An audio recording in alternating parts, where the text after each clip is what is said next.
Sunda Empire memiliki sebuah sistem di antara sistem-sistem atau raja-raja sistem yang ada di bumi sekarang. Maka Bill Gates mengundurkan diri. You can take oregano oil. You can dilute 10 drops of oregano oil and drink that over the course of the morning and do that 10 days in a row and your COVID symptoms will be gone. Tidak ada pemerintah yang boleh membangun pasukan atau polisi tanpa izin dari Kekaisaran Sunda Empire. I think that's total fucking bullshit. I honestly don't care what you think. I don't think you've done your research. Do you understand how Dunning-Kruger works? NATO itu ABCD. Perlu paham itu. I don't understand how anything you refer to even makes any sense, brother. What is that? Kalau misalkan sejarawan tidak tahu ataupun budayawan Sunda tidak tahu Sunda Empire, itu harus belajar lagi. Dunning-Kruger. Dunning-Kruger, what is that? So like the stupidest people in the room think they're the smartest. Is your name Dunning-Kruger? Like, what are you going to come out with next? Occam's razor? The simplest explanation is that I'm an idiot? Dengan membawa adalah kerajaan Jogja dan atas setit di sana, ya di Bandung Atlantik dilantik. Itu loh. That's the Dunning-Kruger effect.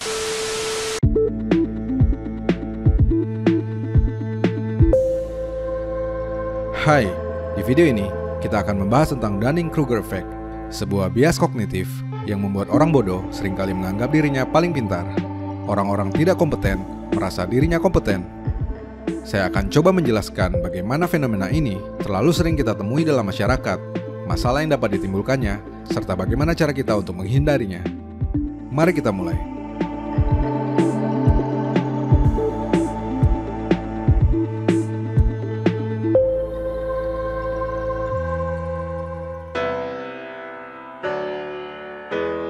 Apakah kamu sebaik sebagaimana yang kamu pikirkan? Berdasarkan riset di dunia psikologi, kita ternyata tidak terlalu mahir mengukur seberapa kompeten dan baiknya kita dalam sebuah bidang atau banyak bidang. Sebaliknya, kita justru lebih sering melebih-lebihkan kemampuan yang kita miliki. Fenomena ini disebut sebagai Dunning-Kruger effect. Di tahun 1995, seorang perampok bernama Mick Arthur Wheeler ditangkap polisi setelah merampok 2 bank di Pittsburgh. Wheeler pun terkejut dengan penangkapan itu. Dalam pengakuannya, ia mempertanyakan mengapa polisi bisa mengenali wajahnya yang tertangkap kamera pengawas. Dia memang tidak mengenakan topeng atau penutup wajah, tetapi ia telah melumuri wajahnya dengan perasan lemon, di mana cairan itu, menurutnya, memiliki kandungan yang dapat membuat wajahnya tak terlihat di dalam kamera. Sebab sebagaimana yang dia tahu, perasan lemon memang dapat digunakan sebagai tinta tak terlihat untuk menulis di sebuah kertas. Tertarik dengan kasus tersebut, ahli psikologi sosial bernama David Dunning dan Justin Kruger melakukan penelitian pada kasus perasan lemon itu dan berbagai kasus lainnya yang mirip untuk menemukan apa yang sebetulnya terjadi. Mereka akhirnya menarik kesimpulan bahwa orang-orang yang tidak memiliki kompetensi kerap mengukur dirinya secara berlebihan, atau dalam bahasa lain, orang goblok ternyata memang kelewat sering merasa dirinya pintar. Fenomena ini kemudian dikenal sebagai Dunning-Kruger effect, sebuah bias yang berkaitan dengan ketidakmampuan metakognitif untuk mengenali kemampuan diri sendiri. Lihat grafik berikut. Garis vertikal adalah tingkat kepercayaan diri, sementara garis horizontal menunjukkan pengetahuan dan pengalaman sesungguhnya. Bayangkan seseorang menghabiskan 1-2 jam mempelajari digital marketing melalui video atau artikel-artikel. Ia akan merasa begitu percaya diri karena sebelumnya ia tidak mengetahui subjek tersebut. Namun sesaat setelah ia mengetahui sedikit dan mendapatkan momen ahanya, ia menganggap telah mengetahui semuanya, sama seperti mereka yang telah menghabiskan puluhan tahun untuk belajar digital marketing. Sialnya, saat ia memutuskan untuk berhenti di sana karena merasa telah mengetahui banyak hal, maka ia telah mengalami Dunning-Kruger effect, yakni kesalahan menilai kompetensinya. Dan berbekal kepercayaan diri yang tinggi itu, ia lantas membuat status di sosial media mengenai apa yang baru saja dipelajarinya. Lalu ia mendapatkan dukungan dari teman-temannya.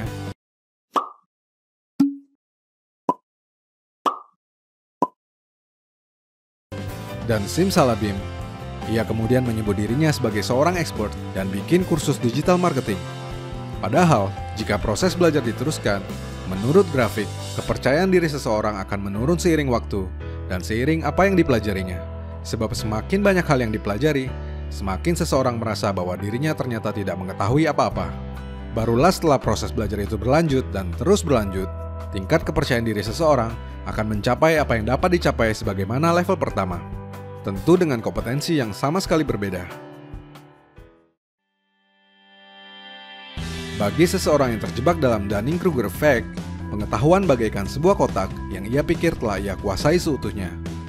Padahal kotak itu hanyalah bagian kecil dari pengetahuan yang perlu untuk dipelajarinya sebelum menjadi lebih kompeten.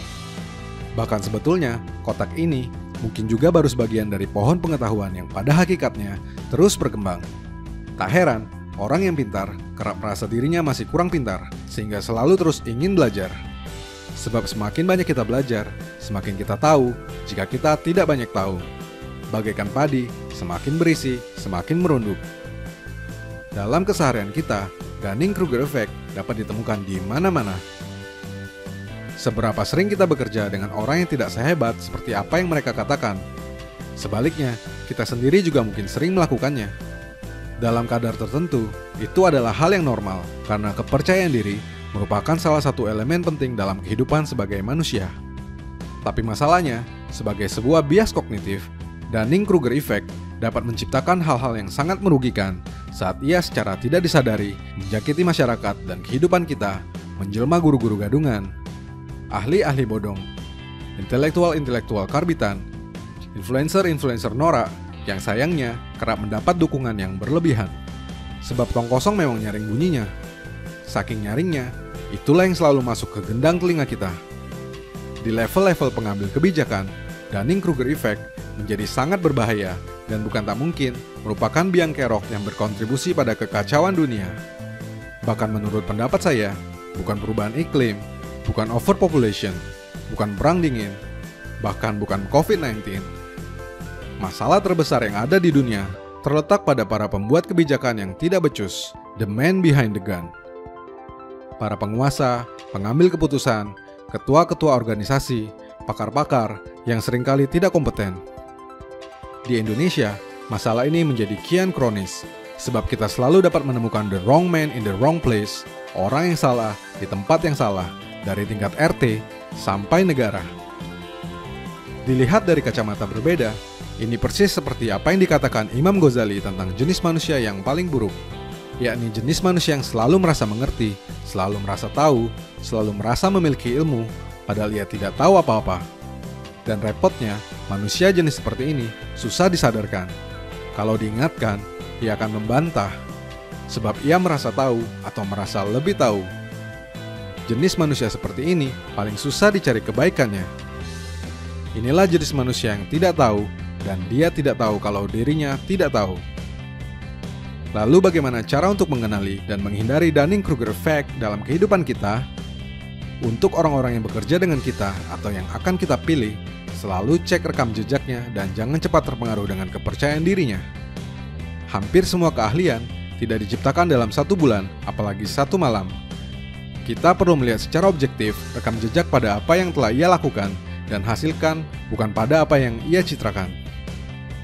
Semakin banyak pengetahuan yang dimilikinya pada banyak bidang, semakin ia tidak tahu banyak pada 1 bidang, maka semakin tak kompeten ia pada bidang tersebut. Selain itu, jangan pernah tanyakan kompetensi seseorang langsung pada dirinya. Berdasarkan studi yang dilakukan melalui banyak survei, mayoritas orang akan merating kemampuan yang dimilikinya secara berlebihan dibanding kemampuan yang dimilikinya. Secara umum, ciri-ciri dari orang yang mengalami Dunning-Kruger Effect diantaranya adalah cenderung berlebihan menilai tingkat keahliannya, tidak mampu untuk mengenali keahlian dari orang lain, tidak mampu untuk mengenali aspek buruk dari ketidakcakapannya, serta tidak mampu mengenali dan mengakui kekurangannya. Dan bagaimana agar kita sendiri tidak terjebak dalam Dunning-Kruger Effect? Tentu saja dengan terus belajar dan berlatih. Jangan bosan, jangan berganti subjek sepanjang waktu, jangan ganti profesi melulu. Selanjutnya, mintalah feedback, kritik, dan saran dari orang lain. Mungkin akan sulit bagi kita untuk menerima kritik dari orang lain, tapi itu adalah ramuan ajaib yang dapat membuka pikiran kita dalam menilai kemampuan kita sendiri. Dan ini yang paling penting, pada berbagai bidang dan hal yang tidak kita tahu, akuilah bahwa kita tidak tahu dengan berkata, "Saya tidak tahu." Sebab semakin ahli seseorang, maka semakin ia mengenali batasan tentang apa yang ia ketahui dan apa yang tidak ia ketahui. Kalimat "saya tidak tahu" mungkin terdengar bodoh, tapi kalimat itulah yang sesungguhnya jarang keluar dari mulut orang-orang yang bodoh. Saya, Rianto Astono.